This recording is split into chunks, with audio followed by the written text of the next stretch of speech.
नमस्कार साथियों, राधे राधे, जय श्री कृष्णा, राम राम। साथियों, मैं वीर सर डीएमवी क्लासेज राजस्थान की तरफ से आपका हार्दिक अभिनंदन एवं स्वागत करता हूं। साथियों हम पार्ट 1 में पाषाणकालीन सभ्यताओं की बात कर चुके हैं और आज हम चर्चा करेंगे पार्ट 2 राजस्थान की सभ्यताओं की शुरुआत करते हैं आज हम, जिसमें हमारा जो प्रथम टॉपिक रहेगा वह रहेगा कालीबंगा सभ्यता। तो साथियों, आज हम चर्चा करते हैं कालीबंगा सभ्यता के बारे में। साथियों, कालीबंगा सभ्यता, कालीबंगा सभ्यता की अगर बात की जाए तो कालीबंगा सभ्यता राजस्थान के हनुमानगढ़ जिले में स्थित है। कहां पर स्थित है? हनुमानगढ़ जिले में कालीबंगा सभ्यता स्थित है। और अगर हम इसकी दिशा की बात करें साथियों, इसके बारे में ये प्रश्न पूछा जा चुका है कि कालीबंगा सभ्यता हनुमानगढ़ जिला मुख्यालय के किस दिशा में स्थित है। तो ध्यान रखना, खाद्य सुरक्षा अधिकारी 2019 में यह प्रश्न पूछा जा चुका है कि कालीबंगा सभ्यता राजस्थान के हनुमानगढ़ जिला मुख्यालय की किस दिशा में स्थित है। तो ध्यान रखना, ये दक्षिण पश्चिम दिशा में स्थित है। कहां पर स्थित है साथियों? दक्षिण पश्चिम दिशा में। दक्षिण पश्चिम दिशा में हनुमानगढ़ मुख्यालय के दक्षिण पश्चिम दिशा में कालीबंगा सभ्यता स्थित है। साथियों, अगर हम बात करें तो कालीबंगा सभ्यता को किस किस नामों से जाना जाता है?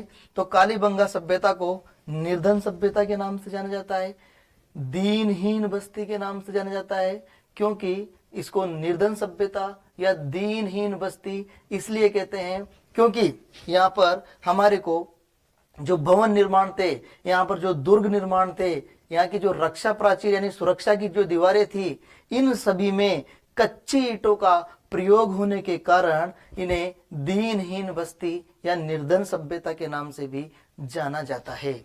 अगर हम बात करें राजस्थान की हड़प्पा सभ्यता भी कालीबंगा सभ्यता को कहा जाता है। अब हड़प्पा सभ्यता को राजस्थान की कालीबंगा सभ्यता क्यों कहा जाता है? क्योंकि हड़प्पा कालीन जो सभ्यता है वो राजस्थान के कालीबंगा सभ्यता के समकालीन मानी गई है, इसीलिए। या हम ये भी कह सकते हैं कि राजस्थान में हड़प्पा काल के अवशेष कालीबंगा में मिले हैं, इसीलिए कालीबंगा सभ्यता को राजस्थान की हड़प्पा सभ्यता भी कहा जाता है। यानी कि हम इसको राजस्थान की हड़प्पा सभ्यता इसलिए कहते हैं क्योंकि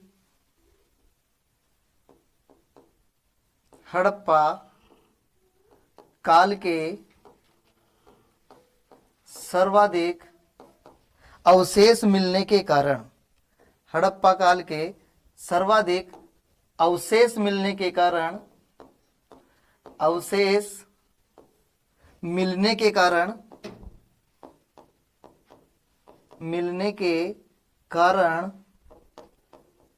कालीबंगा सभ्यता को राजस्थान की हड़प्पा सभ्यता के नाम से भी इसे जाना जाता है। साथियों, कालीबंगा शब्द की उत्पत्ति के बारे में हम चर्चा करें। जो कालीबंगा सभ्यता है, कालीबंगा सभ्यता में जो कालीबंगा शब्द है वो एक सिंधी भाषा का शब्द है। कालीबंगा जो कौन सी भाषा का शब्द है? ये सिंधी भाषा का शब्द है। तो कालीबंगा शब्द की जो उत्पत्ति है वो किस भाषा से मानी जाती है? तो कालीबंगा शब्द की जो उत्पत्ति है वो सिंधी भाषा से मानी जाती है। साथियों, हम बात करें तो कालीबंगा जो शब्द है उसका अर्थ अगर हम देखें तो काली प्लस बंगा, जिसमें जो काली है जिसका अर्थ होता है, इसका अर्थ होता है साथियों काले रंग की चूड़ियां। काले रंग, काले यानी काला रंग, बंगा यानी होता है चूड़ियां। और अगर हम दोनों को बात करें काला रंग प्लस चूड़ियों की, तो इसका अर्थ हो जाता है काले रंग की चूड़ियां। साथियों, अगर हम बात करें कालीबंगा तो सिंधी भाषा का शब्द है, लेकिन जो बंगा है वो पंजाबी भाषा का शब्द है। कौन सी भाषा का शब्द है? पंजाबी भाषा का शब्द है। इसीलिए आपसे दो प्रकार के प्रश्न बन सकते हैं और पूछ सकता है एग्जामिनर, जो कालीबंगा है वो तो सिंधी भाषा का शब्द है, लेकिन जो बंगा है वो पंजाबी भाषा का शब्द है। साथियों, अगर हम बात करें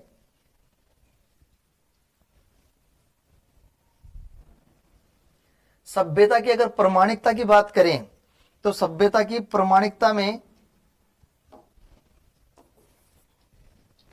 आपसे प्रश्न पूछ सकता है, जो कालीबंगा सभ्यता है वो कौन सी सभ्यता थी? ग्रामीण सभ्यता थी या नगरीय सभ्यता थी? अगर हम देखें तो जो कालीबंगा सभ्यता है वह नगरीय सभ्यता है, क्योंकि यहाँ पर नगरों के अवशेष मिले हैं। नगरों में कच्ची ईंटों का प्रयोग जरूर हुआ है, लेकिन यहाँ पर नगरीय सभ्यता थी, ये विकसित सभ्यता थी, क्योंकि यहाँ से हड़प्पा सभ्यता में व्यापार किया जाता था, क्योंकि व्यापार का प्रमुख केंद्र माना जाता था कालीबंगा क्षेत्र को। इसीलिए तो दशरथ शर्मा ने इसको सिंधु घाटी सभ्यता की तीसरी राजधानी कहा है। तो सभ्यता की प्रामाणिकता की बात करें तो ये नगरीय सभ्यता थी। कौन सी सभ्यता थी साथियों? नगरीय सभ्यता। और नगरीय सभ्यता क्यों कहा गया है? क्योंकि यहाँ पर राजस्थान में प्राचीनतम नगर के प्रमाण मिलने के कारण, राजस्थान में नगर के प्राचीनतम प्रमाण मिलने के कारण इसे नगरीय सभ्यता में रखा गया है। और अगर युग की बात करें तो जो कालीबंगा सभ्यता है वह कांस्य युगीन सभ्यता है। इसको क्यों कांस्य युगीन सभ्यता कहा गया है? क्योंकि यहाँ पर सबसे ज्यादा कांसे के उपकरण मिले हैं। कांसे के उपकरण मिलने के कारण इसे कांस्य युगीन सभ्यता भी कहा गया है। साथियों, अगर हम इसके कालक्रम की बात करें तो कालीबंगा सभ्यता 2350 ईसा पूर्व से 1750 ईसा पूर्व के मध्य मानी जाती है। और हमारे को इसका जो स्रोत मिलता है वो मिलता है कार्बन डेटिंग पद्धति के अनुसार।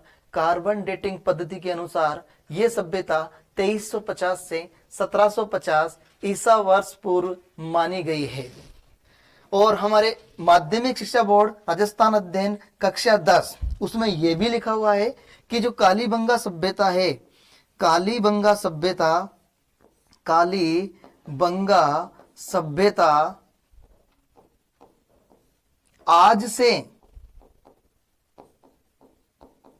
लगभग 6000 वर्ष पुरानी है। 6000 वर्ष पुरानी है। यह भी आपको माध्यमिक शिक्षा बोर्ड कक्षा 10 में देखने को मिल जाएगा। इसके अतिरिक्त आपसे पूछे कालीबंगा सभ्यता कौन सी नदी के तट पर या किनारे पर स्थित है, तो साथियों अगर हम बात करें कालीबंगा सभ्यता की तो कालीबंगा सभ्यता है वो सरस्वती व द्रस्वती नदी के किनारे पर स्थित है। सरस्वती व द्रस्वती आपको राजस्थान अध्ययन कक्षा 7 की किताब में यह देखने को मिल जाएगा कि जो कालीबंगा सभ्यता है वह सरस्वती व द्रस्वती नदी के किनारे पर स्थित है। आज वर्तमान में सरस्वती नदी का जो अवशेष बचा है वो घग्गर नदी को कहा गया है कि प्राचीनतम सरस्वती नदी का अवशेष घग्गर नदी को कहा जाता है। ऋग्वेद में सरस्वती नदी का उल्लेख किया गया है और सरस्वती नदी को नदियों की माता, नदीतमा, नदियों में श्रेष्ठ माना गया है। आज वर्तमान में इसके अवशेष के रूप में घग्गर नदी बहती है।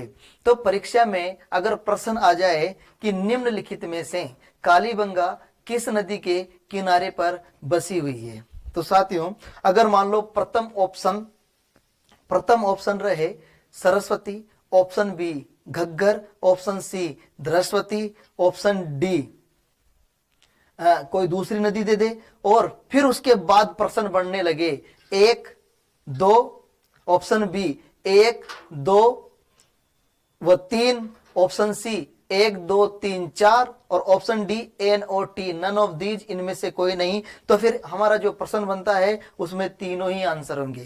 क्योंकि जो कालीबंगा सभ्यता है वो सरस्वती नदी, द्रस्वती नदी और घग्गर नदी तीनों पर ही बसी हुई है, क्योंकि आज वर्तमान में घग्गर इसका अवशेष बनकर रह गया है। तो देखिए साथियों, नदी की हम चर्चा करें तो कालीबंगा जो सभ्यता है वो कालीबंगा सभ्यता सरस्वती नदी व द्रस्वती नदी द्रस्वती नदी के किनारे पर विकसित हुई। नोट, वर्तमान में सरस्वती का जो अवशेष है वो है घग्गर नदी। घग्गर नदी को मृत नदी, नट नदी, लेटी हुई नदी, सोतर नदी आदि नामों से जाना जाता है और ये हिमाचल प्रदेश में कालका माता के मंदिर के पास शिवालिक की पहाड़ियों से निकलती है साथियों। फिर ये राजस्थान के हनुमानगढ़ में टिब्बी नामक स्थान पर प्रवेश करती है और टिब्बी नामक स्थान पर प्रवेश करने के बाद एक झील का निर्माण करती है जिसे तलवाड़ा झील कहा गया है। और ये जो तलवाड़ा झील है ये राजस्थान की सबसे नीची झील मानी जाती है साथियों। लेकिन हमारे को सिर्फ इतना याद रखना है, इसे नट नदी, मृत नदी, लेटी हुई नदी, सोतर नदी, हकरा नदी के नाम से भी इसे जाना जाता है। और साथियों हकरा नदी, घग्गर नदी को पाकिस्तान में हकरा के नाम से जाना जाता है और पाकिस्तान के फोर्ट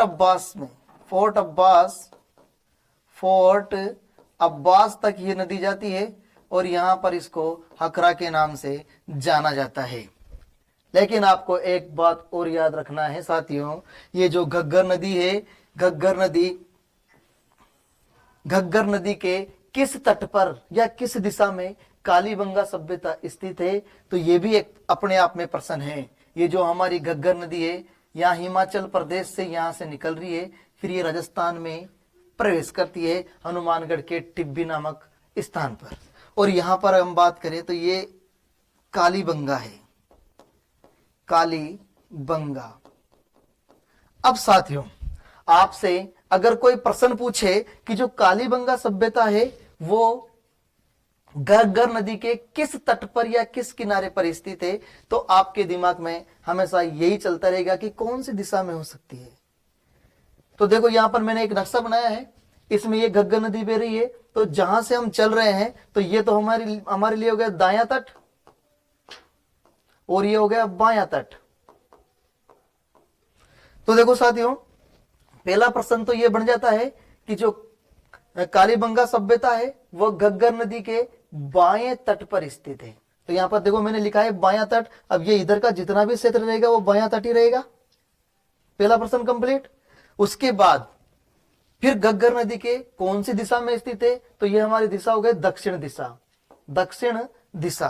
तो ये दोनों ही प्रकार के प्रश्न हमारे सामने बन सकते हैं कि कालीबंगा सभ्यता घग्गर नदी के बाएं तट पर या दक्षिणी किनारे पर स्थित है।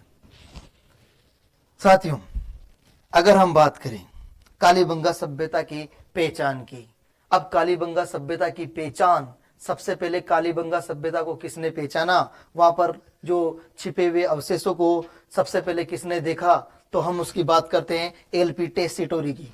साथियों कालीबंगा सभ्यता की सर्वप्रथम जो पहचान की वो एलपी टेस्टिटोरी ने की थी। और जब इन्होंने इनकी पहचान की, यहाँ के खुदाई पर उन्होंने कुछ अवशेष निकाले, तो उन्होंने देखा कि यहाँ पर जो साक्ष्य मिले हैं वो प्राग ऐतिहासिक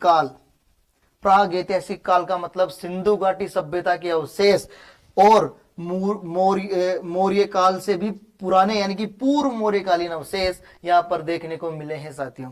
तो ये हमारे एलपी टेस्टिटोरी थे, इन्होंने कालीबंगा सभ्यता को सबसे पहले पहचाना। उसके बाद हम बात करेंगे खोज की।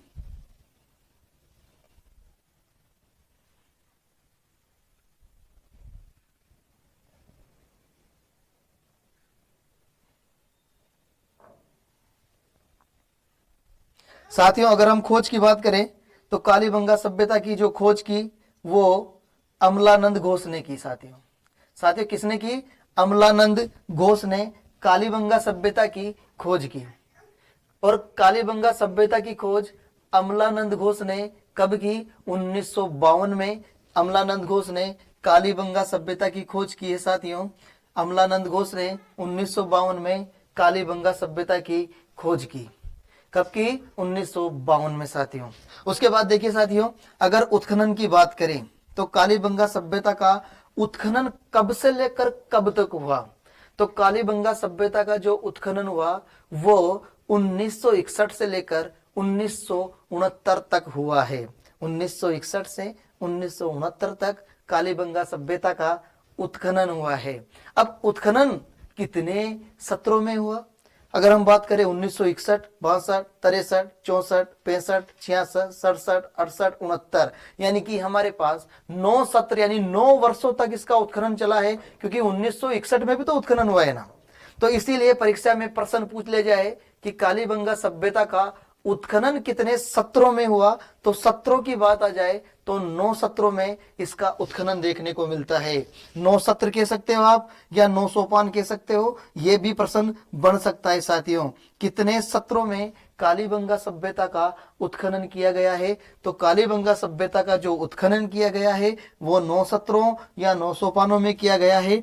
और इसके उत्खननकर्ता कौन रहे हैं साथियों? तो साथियों, अगर उत्खननकर्ता की बात की जाए तो इसके उत्खननकर्ता कौन रहे हैं? कालीबंगा सभ्यता के उत्खननकर्ता, देखो साथियों, कालीबंगा सभ्यता के उत्खननकर्ताओं में हमारे को 2 उत्खननकर्ता तो प्रमुख रूप से याद रहते हैं, बीबी लाल व बीके थापर। बीबी लाल व बीके थापर। बीबी लाल, बी यानी ब्रजबासी, ब्रजबासी लाल, आज वर्तमान में इसका बिगड़ा हुआ रूप ब्रजवासी लाल के नाम से इनको जाना जाता है। तो बीबी लाल और बीके थापर, बीके थापर, बालकृष्ण थापर, ये उत्खननकर्ता रहे हैं। इसके अतिरिक्त और भी उत्खननकर्ता हैं, जेवी जोशी, एमडी खर्रे, केएम श्रीवास्तव और एसपी जैन। साथियों, जेवी जोशी, कुछ जगह जेपी जोशी भी देखने को मिलता है इनकी जगह, लेकिन अधिकांशतः जेवी जोशी देखा गया है। तो बीबी लाल, BK Thapar, JV Joshi, MD Khare, KM Srivastava, SP Jain, ये हमारे उत्खननकर्ता रहे हैं साथियों। लेकिन अगर हम बात करें, ये जो कालीबंगा सभ्यता है इसमें सबसे ज्यादा 2021 से लेकर 2024 तक के जो एग्जाम हैं उनमें सबसे ज्यादा प्रश्न बनने लगे थे, वो इन उत्खननकर्ताओं से संबंधित प्रश्न पूछे गए हैं। प्रश्न पूछे गए निम्नलिखित में से कालीबंगा सभ्यता के उत्खननकर्ता से संबंधित सही नहीं है या असुमेलित है साथियों, ऐसे प्रश्न पूछे गए हैं। तो ये 2 तो हमारे को डायरेक्टली याद रहते हैं, बीबी लाल व बीके थापर, लेकिन ये याद नहीं हो पाते हैं। तो इसको कैसे याद रखना चाहिए? तो हमने एक ट्रिक बनाई है कि जो जैन होते हैं वो वास्तव में खरे व जोशीले होते हैं। जैन वास्तव में जोशीले, खरे व जोशीले होते हैं। तो जैन यानी जैन की बात करें तो एसपी जैन, एसपी जैन वास्तव में यानी केएम श्रीवास्तव, केएम श्रीवास्तव। उसके अलावा खरे का अर्थ है खरे, एमडी खर्रे, खर्रे, एमडी खर्रे। जोशीले का अर्थ होता है जेवी जोशी, जेवी जोशी। तो साथियों, ये ट्रिक आपके बहुत काम में आएगी, आप इसको याद रखिए कि जैन वास्तव में खरे व जोशीले होते हैं। तो हम बात करें SP Jain, KM Srivastava, MD Khare और जेवी जोशी, ये इसके उत्खननकर्ता रहे हैं साथियों। लेकिन उत्खननकर्ता की अगर बात तो हमने कर ली, तो उत्खनन की बात करें तो उत्खनन कितने चरणों में हुआ, कितने स्तरों में हुआ, और सत्रों की बात तो हम कर चुके हैं। 9 सत्रों में कालीबंगा सभ्यता का उत्खनन हुआ है साथियों। अब हम बात करेंगे स्तरों की। तो कालीबंगा सभ्यता का जो उत्खनन हुआ है वो कितने स्तरों में हुआ है साथियों? देखिए, कालीबंगा सभ्यता का जो उत्खनन हुआ है वो कितने स्तरों में हुआ है? 5 स्तरों में। स्तर की बात करें तो कितने स्तरों में हुआ है? 5 स्तरों में। अब ये जो 5 स्तर है, इसमें देखिए साथियों, कालीबंगा में प्रारंभिक हड़प्पा से लेकर उत्तर हड़प्पा तक 5 स्तरों का प्रतिनिधित्व करती है। जो कालीबंगा सभ्यता है वो कालीबंगा सभ्यता प्रारंभिक हड़प्पा से लेकर उत्तर हड़प्पा तक 5 स्तरों का प्रतिनिधित्व करती है साथियों। अब यहां पर हमने एक चीज देखी है, प्रारंभिक हड़प्पा से उत्तर हड़प्पा, प्रारंभिक हड़प्पा, हड़प्पा काल और उत्तर हड़प्पा काल, कितने चरण हो गए? 3 चरण। यानी 3 चरणों में 5 स्तरों की खुदाई कालीबंगा से की गई है। तो हमने यहां पर लिखा है, एक चीज देखो इसमें इंपॉर्टेंट चीज है कि जब 5 स्तरों में इसकी खुदाई की गई तो 5 स्तरों में प्रारंभ के जो 2 स्तर रहे हैं, उन प्रारंभ के 2 स्तरों में जो हड़प्पा काल है उससे भी पुराने अवशेष देखने को मिले हैं। और फिर तीसरा, चौथा और पांचवा, ये जो 3 चरण है, तीसरा, चौथा, पांचवा, इसमें हड़प्पा कालीन अवशेष हमारे को देखने को मिले हैं। साथियों यहाँ पर लिखा हुआ है प्रथम व द्वितीय स्तर में हड़प्पा सभ्यता से भी प्राचीन अवशेष देखने को मिले हैं, और तृतीय, चतुर्थ और जो पंचम, 5वां स्तर है, 3 से लेकर 5 तक स्तर है, वहां हड़प्पा सभ्यता के समकालीन स्तर हैं साथियों। यानी कि हमारे को यह भी याद रखना है, प्रथम के 2 स्तरों में हड़प्पा काल से भी पुराने अवशेष देखने को मिले हैं, तीसरे, चौथे, 5वें में हड़प्पा काल के अवशेष हमारे को देखने को मिले हैं साथियों चरण की बात करें तो यहाँ पर 3 चरणों के अवशेष देखने को मिले हैं, पूर्व हड़प्पा काल और उत्तर हड़प्पा काल। इन 3 चरणों में बांटकर 5 स्तरों में, अभी मैंने चर्चा की साथियों, 5 स्तरों में इसका उत्खनन का कार्य किया गया साथियों। 5 स्तरों में इसके उत्खनन का कार्य किया गया है साथियों। अगर हम भाग की बात करें कालीबंगा सभ्यता की, तो कालीबंगा सभ्यता को 2 भागों में बांटा गया है, जो कि हमारे माध्यमिक शिक्षा बोर्ड कक्षा 10 में ये भी देखने को मिलेगा आपको। इसको 2 भागों में बांटा गया है। प्रथम भाग पूर्व हड़प्पा काल, और पूर्व हड़प्पा काल को प्राक हड़प्पा काल के नाम से भी जाना जाता है। उसके बाद दूसरा जो है उसे विकसित हड़प्पा काल या हड़प्पा कालीन के नाम से भी इसे जाना जाता है।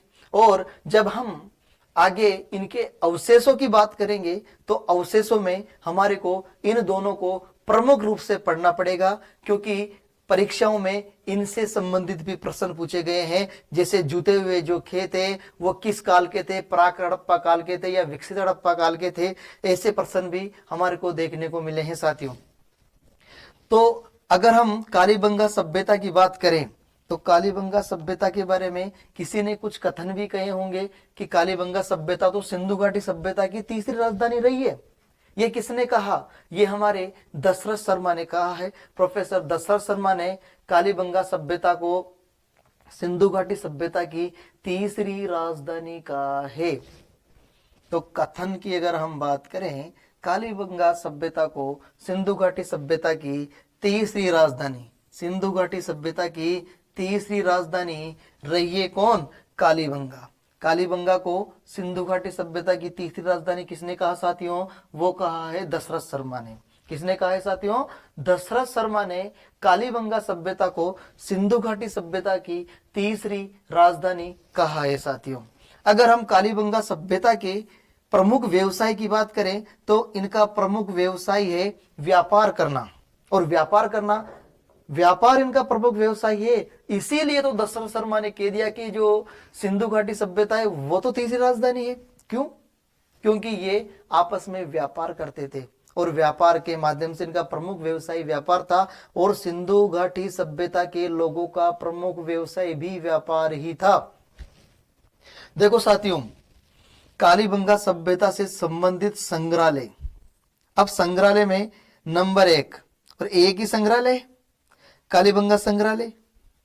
कालीबंगा संग्रहालय हनुमानगढ़ में है, और कालीबंगा संग्रहालय की जो स्थापना हुई है वो 1985-86 में की गई है। 1985-86 में कालीबंगा संग्रहालय की स्थापना की गई, और ये स्थापना राजस्थान सरकार के द्वारा की गई। इनका जो प्रमुख उद्देश्य था वो क्या था? इनका जो प्रमुख उद्देश्य रहा है वो यहाँ पर जो प्रमुख अवशेष है उनको संग्रहित रखना व सुरक्षित रखना इनका प्रमुख उद्देश्य रहा है साथियों। कालीबंगा संग्रहालय हनुमानगढ़ में स्थित है। इसकी स्थापना 1985-86 में की गई। कब की गई? 1985-86 ईस्वी में की गई। और अगर स्थापित की बात करें तो ये राजस्थान सरकार द्वारा स्थापित किया गया था। इसका जो प्रमुख उद्देश्य रहा है वो अवशेषों को सुरक्षित रखने और संग्रहित रखने हेतु इसका संग्रहालय की स्थापना की गई है। ये इसका प्रमुख उद्देश्य रहा है। साथियों, अगर आपसे पूछे कि कालीबंगा सभ्यता जो कालीबंगा सभ्यता है, कालीबंगा सभ्यता से जो प्राप्त अवशेष हैं, उन अवशेषों पर कोई डाक टिकट भी जारी किया गया होगा। तो साथियों, कालीबंगा से प्राप्त जो अवशेष है उन पर 1961 में 90 पैसे का डाक टिकट जारी किया गया है। कितने पैसे का? 90 पैसे का डाक टिकट जारी किया गया है। और कब किया गया है? 1961 में। किसके द्वारा किया गया है? भारत सरकार के द्वारा किया गया है। क्योंकि साथियों, डाक टिकट बनाने का जो कार्य है वो भारत सरकार करती है। देखो साथियों, 1961 में कालीबंगा अवशेषों पर भारत सरकार द्वारा 90 पैसे का डाक टिकट जारी किया गया। तो ये सभी प्रश्न है, प्रत्येक शब्द प्रश्न है। यानी अगर हम इसको टुकड़ों में बांट बांट कर पढ़ें तो कालीबंगा सभ्यता पर डाक टिकट कब जारी किया गया? तो 1961 में। और किसके द्वारा जारी किया गया? भारत सरकार के द्वारा जारी किया गया। कितने पैसे का डाक टिकट जारी किया गया? तो 90 पैसे का डाक टिकट जारी किया गया है। साथियों, अगर हम बात करें आगे,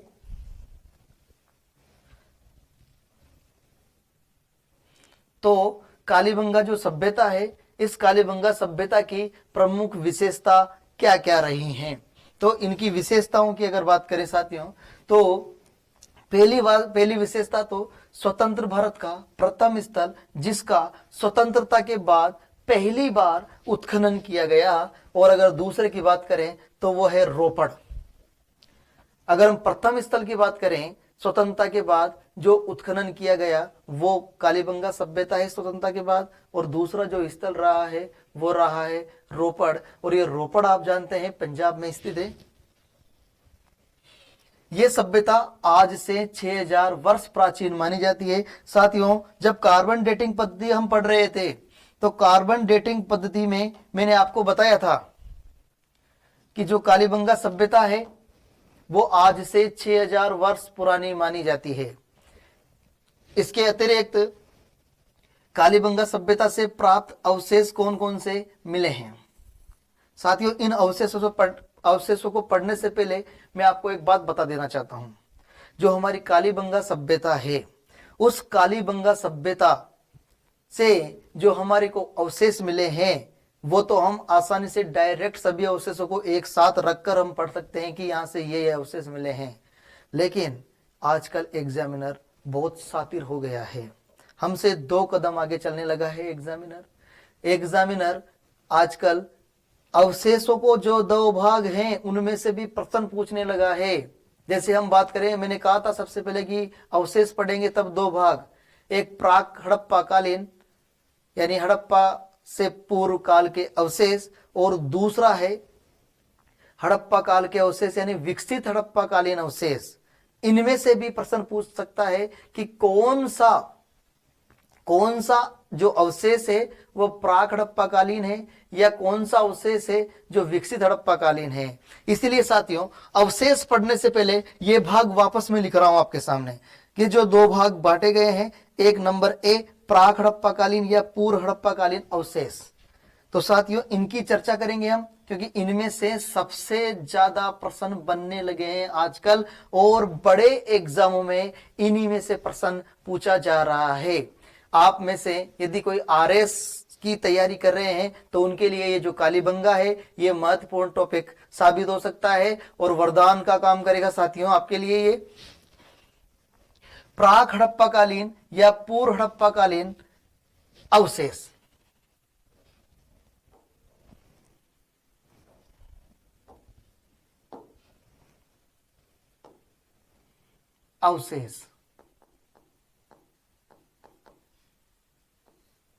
साथियों, सबसे पहले अगर हम देखिए नंबर 1 दुर्ग, जो कालीबंगा सभ्यता है वहां पर हमारे को जो दुर्गों के अवशेष मिले हैं वो किस प्रकार से मिले हैं, वहां पर कौन सी ईंटों का प्रयोग किया गया है, इस प्रकार के अवशेष हमारे को देखने को मिले हैं। साथियों हमने ये देखा है जो दुर्ग है, एक पश्चिमी टीले में दुर्ग नुमा नगर है और दूसरे टीले में बिना दुर्ग का नगर बसा हुआ है। ये दो दुर्ग हैं, इसीलिए दोहरी रक्षा प्राचीर के साक्ष्य हमारे को देखने को मिले हैं, क्योंकि जाहिर सी बात है यहाँ पर एक दुर्ग बना हुआ है, अब इसके चारों तरफ परकोटा है, फिर उसके बाद दूसरा दुर्ग बना हुआ है, इसके चारों तरफ भी परकोटा है। तो हमारे को दोहरी रक्षा यानी इसकी भी सुरक्षा के लिए अलग से परकोटा बनाया गया है, इसकी भी सुरक्षा के लिए अलग से परकोटा बनाया गया है। तो देखो साथियों दोनों नगरों के अलग अलग सुरक्षात्मक कच्ची ईंटों का प्रयोग हुआ है, ये भी बहुत इंपॉर्टेंट लाइन है आपके लिए। साथियों दोनों नगरों के अलग अलग सुरक्षात्मक कच्ची ईंटों का प्रयोग हुआ है, जिसकी चर्चा मैं आपके सामने कर चुका हूं। दोनों के अलग अलग सुरक्षात्मक दीवारें बनाई गई है, और वो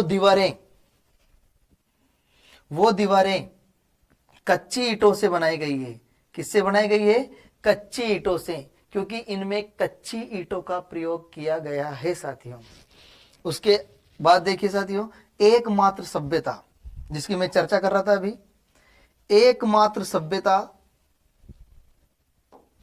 जहां से दोहरा परकोटा यानी दोहरी रक्षात्मक प्राचीर के साक्ष्य मिले हैं, क्योंकि ये जो मैंने लिखा है ये बार बार अपना रंग बदल बदल कर, रूप बदल बदल कर, शब्दों को बदल बदल कर प्रश्न पूछा गया है। यानी परीक्षा में एक बार प्रश्न पूछ लिया कि दोहरा परकोटा किस सभ्यता से संबंधित है, तो कालीबंगा सभ्यता से। एक बार प्रश्न पूछा गया राजस्थान की वह सभ्यता जिसमें दोहरी रक्षा प्राचीर के साक्ष्य मिले हैं, तो वह है कालीबंगा सभ्यता। इसको मैंने आपको फिर नीचे ढंग से दोहरी रक्षा प्राचीर यानी जो दुर्ग बने हुए हैं, दोनों के अलग अलग सुरक्षात्मक दृष्टि से बनाई गई जो दीवारें हैं, उनको हम दोहरी रक्षा प्राचीर के नाम से जानते हैं। साथियों देखिए दोहरी रक्षा प्राचीर, इसको हम इस नाम से भी जानते हैं कि विकसित एवं सामरिक महत्व की किलेबंदी के नाम से भी इसे जाना जाता है। और यह प्रश्न अब पूछ सकता है साथियों, ये कभी हाल फिलहाल पूछा तो नहीं गया है, लेकिन यह प्रश्न पूछा जा सकता है कि विकसित एवं सामरिक महत्व की किलेबंदी के जो अवशेष मिले हैं वो कहां से मिले हैं? वो मिले हैं हमारे को कालीबंगा सभ्यता से। कहां से मिले हैं साथियों? कालीबंगा सभ्यता से, क्योंकि दोहरी रक्षा प्राचीर का अर्थ होता है विकसित एवं सामरिक महत्व की किलेबंदी। अब इसके अवशेष हमारे को सिर्फ कालीबंगा से मिले हैं। साथियों प्रत्येक दुर्ग में अलग अलग कच्ची ईंटों का प्रयोग हुआ है सुरक्षा की दृष्टि से। सुरक्षा की दृष्टि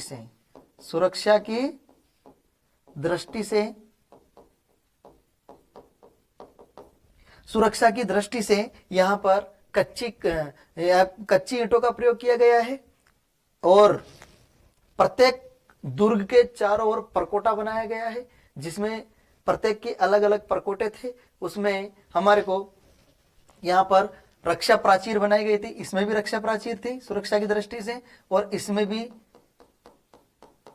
रक्षा प्राचीर थी।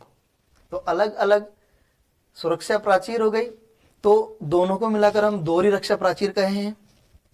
अब देखो साथियों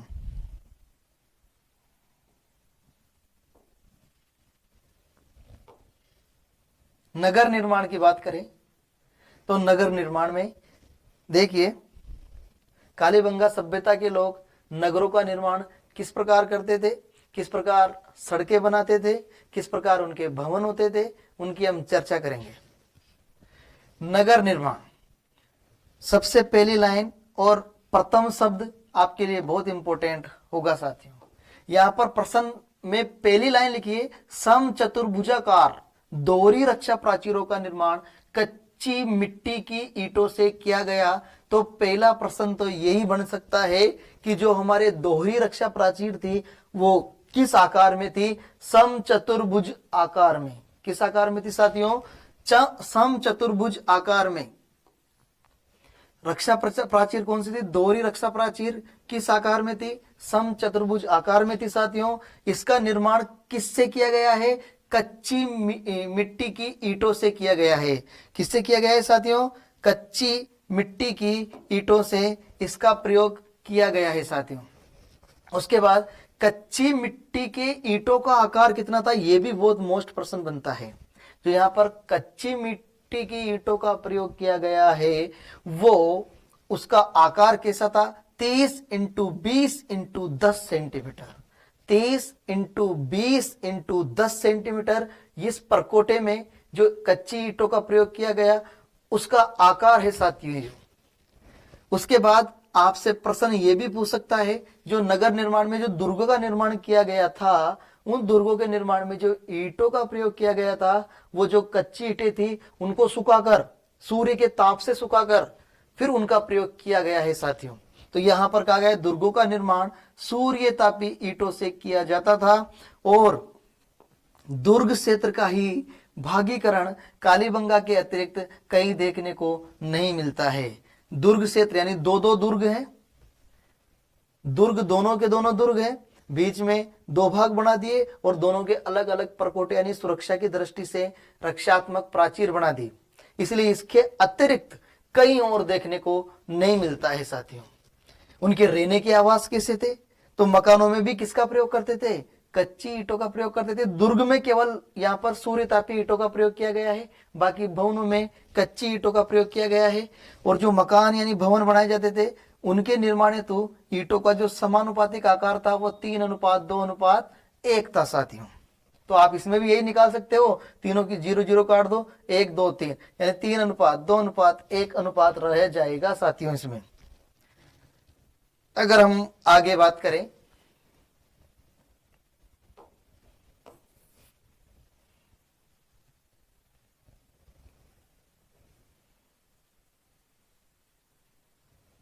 देखो साथियों, अभी हमने उसका अनुपात निकाला, तो अगर हम इसका भी अनुपात निकालते हैं, उसका जो सेंटीमीटर में अगर आकार दे रखा है तो सेंटीमीटर में जो ईंटों का प्रयोग किया गया वो 30 15 इंटू 7.5 इनका सेंटीमीटर में आकार था। तो वैसे भी अगर हम देखें तो 7.5 को 7.5 एकम 7.5, 7.5 दूनी 15 और 7.5 तिया 30, 15 दूनी 30 यानी 7.5 तिया 30। तो देखो साथियों 1:2:3 इनका अनुपात हो गया है। तो अब ध्यान से समझिए, हड़प्पा का एकमात्र ऐसा स्थल जहां अलंकृत प्रश्न, ये प्रश्न भी परीक्षा में पूछा गया है, यानी सजावटी ईंटों के साक्ष्य, इसको ऐसे भी दे सकता है एग्जामिनर। अलंकृत प्रश्न के बारे में तो प्रश्न पूछ भी चुका है। अलंकृत प्रश्न, सजावटी पर्स कहां से देखने को मिला है? कालीबंगा से। और इसको इस प्रकार सजावटी ईंटें, जो नीचे ईंटें बिछाई जाती थी उन पर डिजाइन बनाकर एक फर्श का निर्माण किया जाता था, इसीलिए सजावटी ईंटों के साक्ष्य भी हमारे को कालीबंगा सभ्यता से मिले हैं और इसी को हम कह रहे हैं अलंकृत प्रश्न। साथियों एक बात आपको हमेशा याद रखना है कि यहाँ पर जो पास में जो चबूतरे बने हुए थे उन चबूतरों में मिट्टी की ईंटों का ही प्रयोग होता था। यहाँ पर सजावटी ईंटें, लेकिन चबूतरों में केवल और केवल मिट्टी की ईंटों का ही प्रयोग होता था साथियों। विश्व में एकमात्र ऐसा स्थान है कालीबंगा जहां सर्वप्रथम गोल कुओं के साक्ष्य मिले हैं। सबसे पहले गोल कुएं के जो साक्ष्य देखने को मिले हैं हमारे को, वो मिले हैं कालीबंगा में। आज जो हम वर्तमान में कुएं बनाते हैं, ये जो गोल कुएं हम बना रहे हैं, इनके सबसे पहले जो साक्ष्य मिले हैं वो कालीबंगा सभ्यता से मिले थे। लेकिन एक बात इसमें याद रखने योग्य है, जो कालीबंगा सभ्यता है उस कालीबंगा सभ्यता में जो कुएं बनाए जाते थे उन कुएं में पक्की ईंटों का प्रयोग होता था। किसका होता था? पक्की ईंटों का। क्यों होता था? अगर मान लीजिए हम कुआं खोद रहे हैं और नीचे से पानी निकलेगा तो फिर वो कच्ची ईंटें तो पानी से गल जाएगी, इसलिए उसको सुरक्षित रखने के लिए, कुएं को भी तो सुरक्षित रखना है, उस कुएं को सुरक्षित रखने के लिए उसमें पक्की ईंटों का प्रयोग किया जाता था साथियों अगर हम बात करें विश्व में एकमात्र भूकंप के साक्ष्य, विश्व में एकमात्र भूकंप के जो साक्ष्य मिले हैं वो हमारे को कालीबंगा सभ्यता से ही मिले हैं। और हमारे को कैसे पता लगा कि यहाँ पर भूकंप के साक्ष्य मिले हैं? साथियों, कालीबंगा जो सभ्यता है, उस कालीबंगा सभ्यता में जो भवन बने हुए थे, उन भवनों के अंदर बड़ी बड़ी दरारें पड़ी देखने को मिली। उन दरारों के कारण हमने ये अनुमान लगाया, इतिहासकारों ने यह अनुमान लगाया कि यहाँ पर भूकंप के कारण ये विनाश हुआ होगा इस सभ्यता का। इसीलिए यहाँ पर कारण अगर हम देखें तो भवनों पर पड़ी दरारों के कारण ये विश्व में एकमात्र भूकंप के साक्ष्य कालीबंगा से ही मिले हैं। सड़कें समकोण पर काटती थी, ये भी एक बहुत इंपॉर्टेंट प्रश्न है। जो कालीबंगा सभ्यता है उसकी सड़कें किस पर काटती थी? तो सड़कें समकोण पर काटती थी साथियों। और जो समकोण पर काटती थी उस पद्धति को हम किस नाम से जानते हैं? इसे हम जाल पद्धति भी कहते हैं, इसे ऑक्सफोर्ड पद्धति के नाम से भी कहा जाता है, और इसे चेम्सफोर्ड पद्धति के नाम से भी जाना जाता है। ये जो हमारी सड़कें हैं, सड़कें आपस में समकोण पर काटती थी, और समकोण पर काटने के बाद इनके जब किनारों पर जो मकान बने हुए होते थे, इनके गेट इधर से ना खुलकर इधर की तरफ से इनके गेट खुलते थे, यानी कि सड़कों पर इनके गेट नहीं खुलते थे। तो ये ऑक्सफोर्ड पद्धति, इसे चेम्सफोर्ड पद्धति के नाम से भी जाना जाता है, और इसे जाल पद्धति भी कहा जाता है साथियों। भवनों के जो गेट है यानी दरवाजे हैं, मुख्य सड़क की ओर न खुलकर पीछे की ओर गलियों में खुलते थे साथियों। किधर खुलते थे? गलियों में, यानी जो मुख्य सड़क की तरफ गेट नहीं होते थे, पीछे की तरफ गेट खुलते थे। इससे ये भी अनुमान लगाया जा सकता है कि यहाँ के लोग शांति प्रिय लोग थे। तो देखो, भवनों के गेट दरवाजे मुख्य सड़क की ओर न खुलकर पीछे की ओर गलियों में खुलते थे, जिससे यह प्रतीत होता था कि ये लोग शांति प्रिय लोग थे। ये लोग कैसे थे? शांति प्रिय लोग थे साथियों। अगर हम आगे चर्चा करें तो कालीबंगा सभ्यता से गौमुखी प्याले के एकमात्र जो साक्ष्य हैं, गौ के मुख्य समान जो प्याले मिले हैं, वो हमारे को केवल और केवल कालीबंगा सभ्यता से मिले हैं साथियों। कालीबंगा सभ्यता से गौमुखी प्याले के साक्ष्य मिले हैं। उसके बाद देखो, हम बात करेंगे कालीबंगा सभ्यता में कृषि की। अगर कृषि की बात की जाए तो कालीबंगा के लोग एक ही खेत में 2 फसलें उगाते हैं। एक ही खेत में 2 फसलों के जो साक्ष्य मिले हैं, वो कहां से मिले हैं साथियों? कालीबंगा सभ्यता से। क्योंकि आपने देखा होगा, आज वर्तमान में हम भी कभी कभार 2 फसलें एक साथ बो देते हैं। जैसे मान लीजिए आपको मक्का की खेती करना है, तो यहां बीच बीच में तो मक्का की खेती आप करोगे, और इसके चारों तरफ यानी कि 2-2 क्यारियों को छोड़कर 2-2 क्यारियों में आप उसी के समान या तो बाजरा या ज्वार की फसल बो दोगे, और बीच में मक्का की खेती। तो ये भी एक तरीके से एक साथ 2 फसल बोने के साक्ष्य हमारे को देखने को मिले हैं कालीबंगा सभ्यता से। पूर्व हड़प्पाकालीन स्थल से, देखो ये बहुत इंपॉर्टेंट, वेरी मोस्ट, पूर्व हड़प्पाकालीन स्थल से कालीबंगा सभ्यता के दक्षिणी पूर्व में यह प्रश्न पूछा जा चुका है साथियों। जब हम प्रश्नों की चर्चा करेंगे तब मैं आपको बताऊंगा कि यह प्रश्न कौन सी परीक्षा में पूछे गए हैं, क्योंकि जैसे ही हमारे पास ये सभ्यता का टॉपिक खत्म होता है, और टॉपिक खत्म होते ही हम एक टेस्ट सीरीज लेकर आएंगे जो सभ्यताओं पर आधारित होगी, और उसमें मैं आपको बताऊंगा कि कौन से प्रश्न, ये जो प्रश्न है कहां पर और कौन से एग्जामों में पूछे गए हैं। तो दक्षिण पूर्व में जुते हुए खेतों के साक्ष्य मिले हैं साथियों। इसमें 3 प्रकार के प्रश्न बनते हैं, इस लाइन में 3 प्रकार के प्रश्न बनते हैं, इसीलिए मैंने इसको वेरी मोस्ट लगाया है। पहला प्रश्न तो यह है कि जुते हुए खेतों के साक्ष्य जुते हुए खेतों के साक्ष्य किस सभ्यता से मिले हैं? तो कालीबंगा सभ्यता से।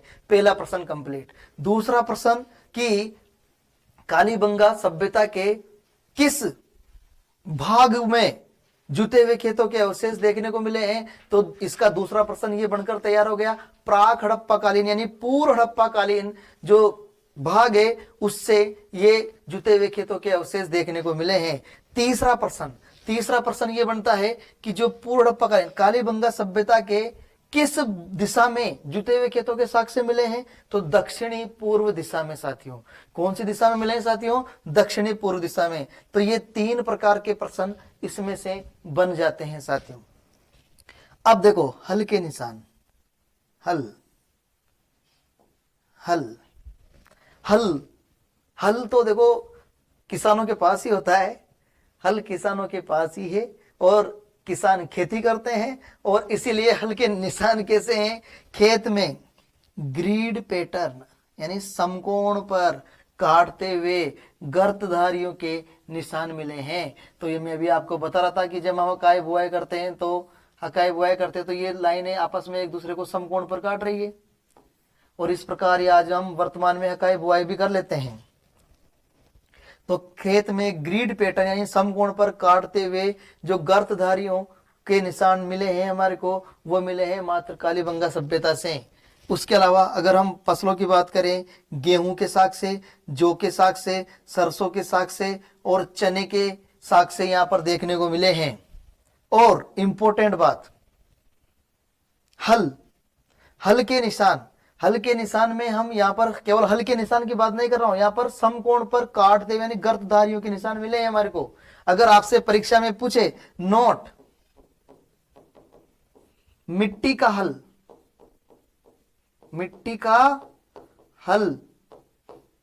के साग से, अगर आपसे पूछे साथियों मिट्टी के हल के साग से, तो बनवाली की सभ्यता, बनावली भी कहते हैं इसे, बनावली या बनवाली की सभ्यता से देखने को मिले हैं, और ये हरियाणा में है। तो ये इंपॉर्टेंट प्रश्न बनता है इंडिया के इतिहास से, सभ्यताओं से संबंधित। हरियाणा बनाओ हल मिट्टी का बनाओ, यानी कि जो हरियाणा यानी हरियाणा की जो बनाओ, हरियाणा की जो बनाओ यानी बनवाली की सभ्यता, यहाँ से हल मिट्टी का बनाओ यानी मिट्टी के हल के साग से हमारे को देखने को मिले हैं साथियों। उसके बाद देखो गेहूं, जौ, सरसों, चने के साग से भी यहाँ पर देखने को मिले हैं। लेकिन अगर आपसे पूछे जो उच्चतम क्वालिटी के जो हैं, उच्च क्वालिटी की जौ के साग से भी हमारे को बनवाली के सभ्यता से देखने को मिले हैं साथियों। कपास की खेती के सर्वप्रथम साग से कालीबंगा सभ्यता से देखने को मिले हैं। आपसे प्रश्न पूछ सकता है कि जो कपास की खेती के सबसे प्रथम साग से, वो हमारे को कपास की खेती के सर्वप्रथम साग से, वो हमारे को कालीबंगा सभ्यता से देखने को मिले हैं साथियों। और इन्हीं साक्ष्यों को देखते हुए संस्कृत साहित्य में, यह भी आपके लिए बहुत वेरी मोस्ट याद रखने योग्य पॉइंट है कि जो संस्कृत साहित्य है, उस संस्कृत साहित्य में कालीबंगा के क्षेत्र को बहुधान्यदायक क्षेत्र के नाम से भी जाना जाता है। साथियों कालीबंगा जो सभ्यता है, इस कालीबंगा सभ्यता में जो